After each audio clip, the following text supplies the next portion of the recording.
Shalom friends, welcome to Daf Reactions, Bava Metzia 84. The truly grisly conclusion to the body horror story of Rabbi Elazar. If you are squeamish, proceed with caution. Don't say I did not warn you, I'm warning you right now. Guilt can really eat at a body and a mind. Rabbi Elazar is still consumed with worry, trapped in an eternal limbo of not really knowing if he was a righteous man or a terrible one. Every night after his elective surgery, his attendants would cover his bed with 60 tarps. Why? Because he was punishing himself. Every evening he would invite disease and pain into his body, and every morning he would request the pain depart to allow him to get back to studying Torah. His attendants would remove 60 basins of blood and pus from under him. 60! The number 60 has several meanings in Judaism. The one I immediately thought of is that sleep is considered to be 1/60th of death. So maybe symbolically, this stuff is highlighting that this was a fucking nightmare and I'll never sleep again. Rabbi Elazar's wife, let's call her Rachel, has been taking care of him. She wouldn't let him go back to the Beit Midrash in his condition.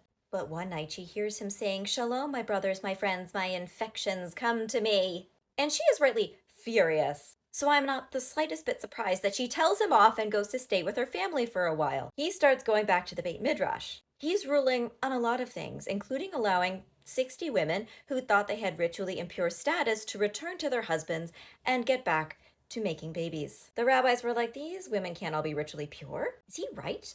But Rabbi Elazar is like, well, we can check on that. If they get pregnant and give birth, all of those children will be boys. That's how we'll know I'm right. Which is what happened, and they named them all Elazar. And Rabbi Yehuda Hanasi is like, ugh, the wife of Rabbi Elazar. She was evil. She was keeping him home to recover, when all this time he could have been here ruling on these issues and allowing more children to be born. Remember this rude and really bitchy comment for later. Rabbi Elazar did reconcile at some point with his poor wife, but he doesn't have very long to live. He says to her, look, I know the rabbis are mad at me for arresting some of their relatives, and they won't attend my burial. So when I pass away, just put me in the attic, which is contrary to every single Jewish burial custom. But she did it. She had his corpse in the attic for 18 to 22 years. And the body did not decay or rot, which again was supposedly the proof that he really had been a holy and righteous man. So she felt reassured until one day when she saw a worm writhing out from inside of his ear. What the fuck?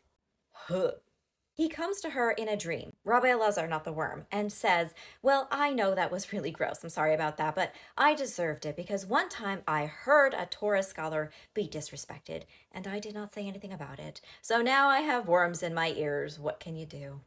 Wait, is this how RFK got a worm in his brain? One day, Rachel got into a fight with a neighbor who was a Karen, and that Karen said to her, I wish you were just like your husband, unburied in your attic. Damn, girl. Oh, shit. Maybe some of the rabbis had no idea that he was in the attic, but now they did, especially because Rabbi Shimon Bar Yochai appeared to them in a dream and was like, hey, you gonna bury my son, or like, what's your deal? The rabbis were like, well, maybe we really have allowed this to go on too long. You think? But the people of the town didn't actually want him buried because all those years he was in there, this place was protected from wild animals. So legit, the rabbis waited until everybody was getting ready for Yom Kippur to sneak in and body snatch him out of there for burial. They take his body to the burial site of his father, Rabbi Shimon Bar Yochai. A snake is guarding the site with its tail in its mouth, and it lets them in once it knows who they are. But I think it also symbolizes a full circle moment because yes, indeed, the burial site is the same cave where Rabbi Shimon Bar Yochai and Rabbi Elazar hid for 13 years, where Rabbi Elazar's trauma began. Rabbi Yehuda Hanasi had the unmitigated chutzpah to ask Rachel to marry him after Elazar's burial, after he had talked all that shit about her. She says, I really don't know why I would say yes to this, considering I've been a vessel for the dick of a man much holier than you.